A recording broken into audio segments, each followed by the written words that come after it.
Hey friends, Chief Meteorologist Mike Everett here in the King 5 newsroom on Wednesday night. It's been an active night out there. We've been tracking some storms making their way through the region tonight. Happy to report that, to the best of my knowledge, we didn't really see anything that was too severe. We saw some heavy rain. We saw lots of lightning.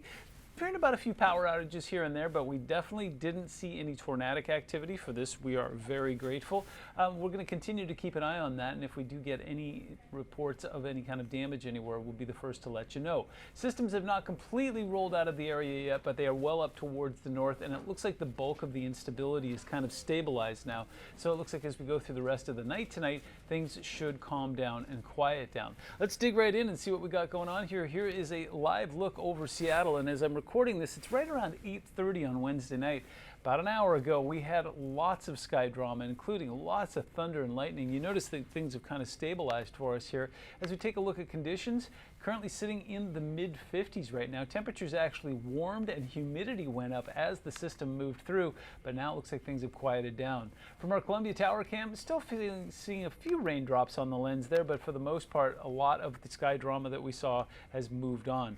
An attempt at a live look over top of Tacoma, where right around the dinner hour tonight, we did see lots of thunder and lightning and heavy rain. Looks like that's moved on as well. 7-day forecast shows the atmosphere stabilizing. So what happened tonight was kind of a battle between that warm and muggy air that was in place today and yesterday, and that cool air associated with a cold front moving through. Spoiler alert, the cold winds. It looks like temperatures will dip back into the 50s again on Thursday. Average for this time of year is about 55, and that's where we'll be on Thursday and Friday. But it looks like the weekend itself could be pretty decent. A few showers on Saturday, but a little bit warmer and drier on Sunday.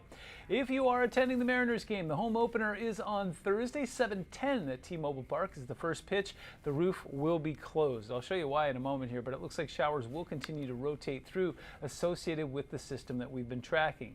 Again, this is about 8:30 on Wednesday night that I'm recording this. This is a 2-hour loop, and we are still seeing quite a bit of lightning up towards Everett and into Snohomish County. It looks like things have quieted down in Seattle. If I can use my little cursor here, I can drag it up and take a look. Yeah, we're going to continue to see that lightning making its way up through Skagit County, Mount Vernon, and then eventually up towards Bellingham as we go through the rest of the night tonight.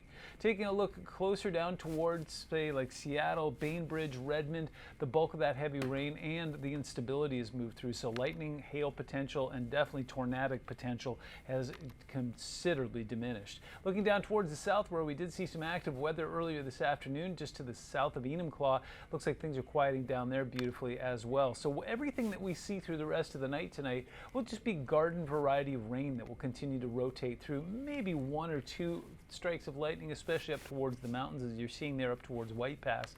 But otherwise, yeah, it looks like for the most part, all of the battle between warm and cold has already taken place. We'll see that rain up towards Port Angeles make its way into Vancouver and Vancouver Island as we go through the rest of the night tonight. And we'll continue to track rain that, again, will cycle through from south to north through most of the night.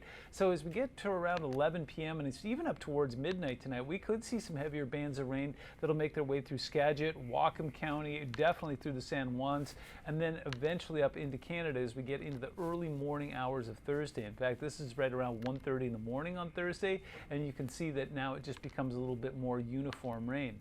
As we go through the day on Thursday, there is the possibility of some instability that could fire off some lightning down towards the southwest interior. So places like Chehalis, maybe off towards Olympia, we could see some instability as well, but nothing to the extent that we saw on Wednesday night. Right around 1 p.m., we'll see another band of rain that'll make its way through here, but again, lots of greens, very little in the way of yellows or oranges indicating heavier or steadier rain. And then, yeah, just to illustrate my point from earlier, this is right around 9 p.m. on Thursday, so it looks like the rain will be fairly steady through the Mariners game. I can tell you with 100% certainty that that roof will remain closed through most of the night. What the outcome of the game will be, I don't know. Only Paul Sylvie does. As we go into Friday morning, things will start to mellow out, and you'll notice the temperatures start to drop. So we'll see some snow that'll start to fall in the mountains, which is a good thing because it's been raining heavily on the snow for the last couple days. So it looks like we'll get a chance to start to rebuild on snowpack next week as a series of systems rotate through.